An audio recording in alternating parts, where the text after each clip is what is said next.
अवसर पर आप सभी युवाओं को बधाई देता हूं। मित्रों, हम लोगों ने पिछले लगभग 1.5 साल से अधिक समय को वैश्विक महामारी कोरोना को झेलते हुए देखा है। कोरोना महामारी ने पूरी दुनिया को तबाह किया, पूरी दुनिया को पस्त कर दिया। दुनिया की बड़ी बड़ी ताकतें कोरोना के सामने पूरी तरीके से पस्त होती हुई दिखाई दी।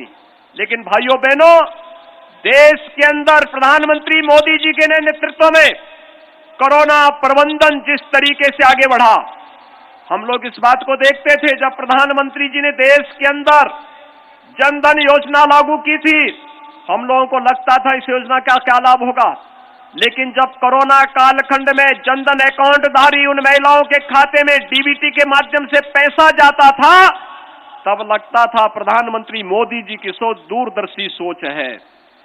मोदी जी ने 7 वर्ष पहले तय कर लिया था कि हर गरीब का खाता होना चाहिए। अगर भाइयों बहनों गरीब का खाता नहीं होता तो गरीब के पास पैसा नहीं पहुंच पाता। प्रधानमंत्री मोदी जी ने स्टार्टअप इंडिया की शुरुआत 5 साल पहले कर ली थी। स्टैंडअप इंडिया की शुरुआत 5 वर्ष पहले कर दी थी। डिजिटल इंडिया की शुरुआत 5 वर्ष पहले कर दी थी और उसके परिणाम भी हम सबको देखते हुए दिखाई दे रहे थे। मैंने इसको बहुत नजदीक से देखा है। तकनीक का व्यक्ति के जीवन में क्या महत्व हो सकता है, यह हम लोगों ने कोरोना कालखंड में और भी मजबूती बहुत नजदीक से देखा है। मुझे याद है जब परीक्षाएं होनी थी, बच्चों की परीक्षाएं नहीं हो रही थी, उनको ग्रेडिंग नहीं तय हो पा रही थी और बहुत सारे युवा चाहते थे कि उनको कुछ अच्छी सुविधा मिले। मैं देखता था, गांव में जाता था, बच्चों से पूछता था पढ़ाई हो रही है? वे कहते थे पढ़ाई करना चाहते हैं लेकिन हमारे पास ऑनलाइन पढ़ाई के लिए कोई सुविधा नहीं है, स्मार्टफोन नहीं है, टैबलेट नहीं है, हम कैसे अपनी पढ़ाई को आगे कर सकते हैं। ऑफलाइन क्लासेस नहीं चल रही हैं, ऑनलाइन क्लासेस के लिए हमारे पास सुविधा नहीं है। और तब सरकार ने तय किया हम प्रदेश के 1 करोड़ युवाओं को टैबलेट और स्मार्टफोन देने के साथ जुड़ेंगे, जिससे ऑनलाइन एजुकेशन के साथ साथ ऑनलाइन एग्जामिनेशन की कार्रवाई को भी आगे बढ़ाया जा सके। और भाइयों बहनों, आज इस कार्यक्रम का शुभारंभ करते मुझे अत्यंत प्रसन्नता की अनुभूति हो रही है कि प्रदेश के सभी 75 जनपदों की उपस्थिति में इस कार्यक्रम को हम आगे बढ़ा रहे हैं।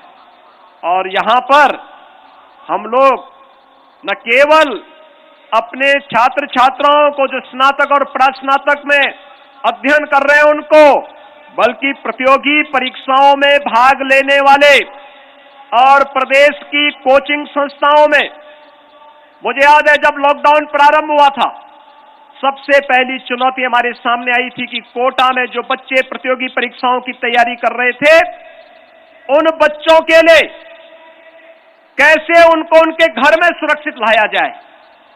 राजस्थान सरकार तैयार नहीं थी सहयोग करने के लिए। मुझे उत्तर प्रदेश से बसेज भेजनी पड़ी थी कोटा, और उन सभी 15,000 बच्चों को सुरक्षित उनके घरों तक पहुंचाने के कार्य किए थे।